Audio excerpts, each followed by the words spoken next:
enfoncé wul kenn moo tax nag ñun bu ñu toogee suñu rôle mooy déconstruire les mensonges du ma wax sax les manipulations mais des mensonges c'est des mensonges le président n'a pas dit ça le président n'a jamais dit que le peuple doit exercer une pression sur l'exécutif bien au contraire aussi parfois il appartient le sens des verbes les verbes jouent un rôle. Il appartient au peuple ça je dis français il appartient au peuple d'exercer une pression sur le pouvoir judiciaire comme sur le pouvoir exécutif comme sur le pouvoir législatif la souveraineté parce que li ñu yor ñoo leen ko jox au peuple c'est le peuple souverain mais c'est le peuple souverain nee naa la dans une démocratie dañuy wax ni le peuple appartient le pouvoir appartient au peuple exercé pour le peuple et par le peuple et par le peuple c'est ça kon amul fii démocratie lu muy signifier en latin demos kratos demos kratos demos lu muy signifier kratos lu muy signifier peuple pouvoir le pouvoir appartient au peuple kon il faut arrêter la manipulation les mensonges c'est pas bon xam nga trop vouloir discréditer le président de la République en revanche yaa ngi discréditer sa bopp yaa ngi ridiculiser sa bopp beneen bi tamit quand il a dit je veux un premier ministre super fort des ministres super forts des DG super forts ñu ne tamit erreur de communication warul wax loolu. xam nga nag ñun moom dañuy bëgg a sonn. dégg naa un journaliste bi nekk ban journaliste la. bi nekk Chérif je crois Chérif bu nekk TFM. lu mu wax. Il a dit plutôt il devait dire on veut des institutions fortes que de dire un premier ministre super fort. Il a dit une erreur de communication que le président a fait. xam nga. moo tax man la tekki léeg-léeg tekki nit ñi tekkee waxu président de la République moo leen di dugal ci ay njuumte.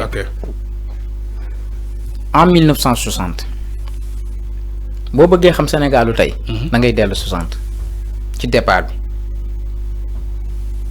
boo bëggee xam Sénégalu tey jii. bu Ousmane Sonko ak Diomaye. da ngay dellu Sénégalu 1960 Mamadou Dia ak Senghor. seen début. xam nga général de Gaulle bi ñuy organiser le référendum boo xam dafa ñeel c'était en 1958 dafa ñeel la communauté franco-africaine bi muy woo les territoires d'outre-mer les dom-tom ñëw leen ngeen bokk ci mouvance su France bi ku mu neex ku mu naqari mun nga toog Sénégal dafa bokkoon ci réew yi ne woon waaw ñi voté référendum bi avec un pourcentage très élevé boobu Mamadou Dia ak Senghor ñoo defaloon campagne général de Gaulle mu gagné est-ce que yaa ngi dégg ci référendum bi léegi référendum bi jàll léegi bi référendum bi jàllee dañu neexalee Léopold Sédar Senghor ak Mamadou Dia kii nekk président de la République kii nekk président conseil maanaam premier ministre ñu nekk ci le bicéphalisme gouvernemental sous forme de régime parlementaire xam nga dans un régime parlementaire c'est la collaboration des pouvoirs Mamadou Dia gérait les affaires intérieures de ce pays Léopold Sédar Senghor gérait les affaires extérieures ñu am un premier ministre très puissant et très fort qu'est-ce qui s'est passé après Mamadou Dia qui avait véritablement une vision internationaliste am un très bon projet pour le Sénégal. Projet boo xamante ni c'est un projet imité par les pays de la sous-région certains pays. Senghor gis ni lii moom baaxul pour intérêt tubaab bi conflit am nan la def. mujjee ti tëj. dafa écraser Mamadou Dia à travers les institutions foofu la Sénégal amee woon départ boobu lañu faussé maanaam Senghor bu bàyyi woon Mamadou Dia doxal Sénégal dépassé. romb na fii. boobu lañ gëjee am premier ministre bu dëgër ba 1905 ba tey jii 2025 2024 est-ce que yaa ngi dégg crise boobu Dia ak Senghor moo ñu topp ba tey crise yi ñuy dund yëpp foofu la ñu déparé ba tey yi tey ñu am un premier ministre tey premier ministre bii ñu am Macky Sall daa waroon na ñaan yàlla ci magistère am bi mu jógee mu amoon premier ministre bu mel nii Abdoulaye Wade waroon na ñaan yàlla ci magistère am amoon premier ministre bu mel nii buñ ko amoon Sénégal dépassé na fii gaw ma ni sax Sonko ak Diomaye dinañ ci jot ndax fi ñu koy fekk ci niveau de développement un premier ministre dafa war a nekk un premier ministre fort et puissant institutionnellement parlant d'abord parce que xam nga lu tax ki président de la république ne la yaa ma doy sama gis-gis a ngi nii jox naa la ko doxalal kooku waruñu renforcer ay pouvoir am un premier ministre Baye Fall la war a doon boo xamante ni tey bu ñu bëggoon a rey premier président de la république mu ne rey leen ma jaar leen sama kaw ba pare balaa ngeen ci jot kooku un premier ministre dafa war a nekk une arme défensive buy protéger le président de la république contre véritablement certaines critiques outrageantes à son endroit texte yi dafuñu bani le président de la république jouit d'une irresponsabilité politique. Un bon président de la République ne doit pas assumer certaines positions politiques. Comme nous avons dit, le président Macky Sall, le président Abdoulaye Wade. Nous devons assumer. C'est le premier ministre, le gouvernement, qui doit assumer cette responsabilité politique-là. Parce que, pour assumer cette responsabilité politique, il y a exposé sa bopp. On ne peut pas dissocier le président de la République du président du parti. Non, c'est logique. Ok. Logique bini moy ci irresponsabilité bi la jëm lutax ah d'accord ñu ni président de la république warul assumer responsabilité politique bi manam taxaway bi premier ministre am taxaway bobu warul président de la république parce que bu amé taxaway bi xalé bu tuti saga ko ouais est-ce que yaay dégg bis bu ko amé assumer ko ben xalé bu tuti moy taxaw fele saga ko xass ko parce que xamul lutax da wacc andam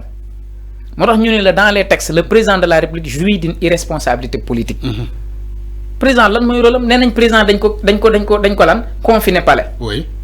nenañ président lan moy liggéeyam loolu lañuy laaj dama leen koy léral président liggéeyam bariwul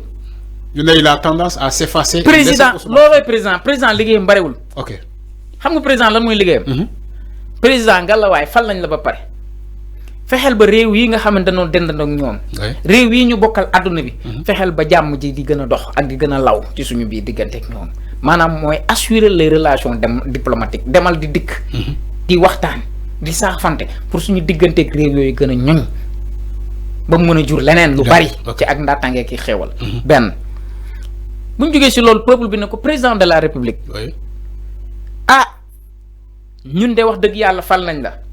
waaye président ci taxawaayam moo war a doon ki nga xamante ni mooy garantir lépp loo xamante ni dafay ñeel ci ay liberté constitutionnelle maanaam le président de la république mooy superviser la constitution ba xool ba xam bu ko kenn jalgati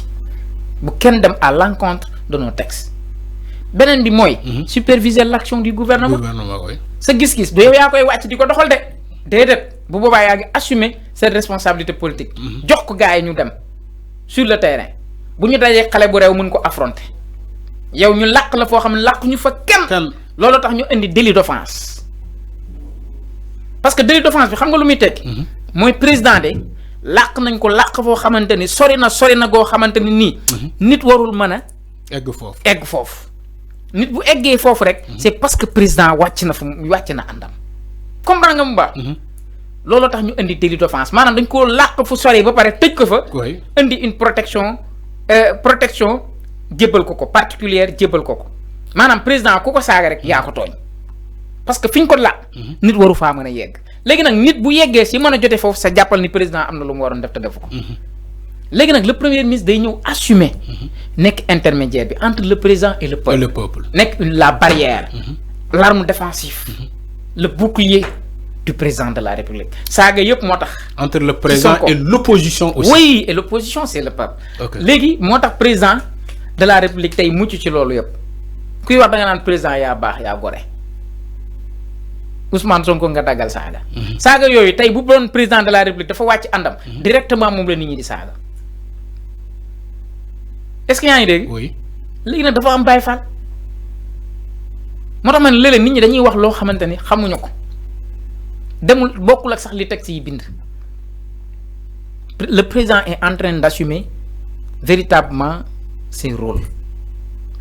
te Serigne wax na leneen lu daw yaram aussi. Il veut pas être ce président là, ce président super puissant comme Bour. Il n'aime pas, il n'aime pas ce président. Il veut pas l'être.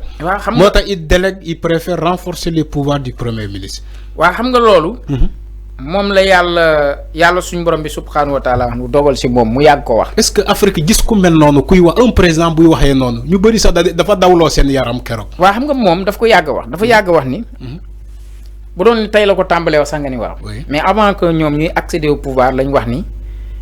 ñoom bu ñu ñëwee dañuy fexe ba wàññi